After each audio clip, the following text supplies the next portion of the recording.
Когда в живом организме появляется нечто, которое только берет, разрушает и потребляет, то организм либо умирает, либо избавляется от этого паразита. Планета – это живое существо с дыханием, с ритмом, с памятью, с болью.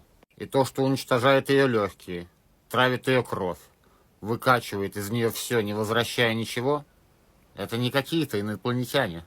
Это то, что строит города на костях лесов. То, что называет себя разумным, но не может чувствовать, видеть и слышать. Система потребления давно превратила сердце в кошелек, а душу в приложение. И если ты слышишь это, значит еще не поздно вспомнить. Ты не над природой. Ты ее часть. Ты она. Пришло выбирать, кем быть. Раком или клеткой, которая либо помогает, либо губит свое тело.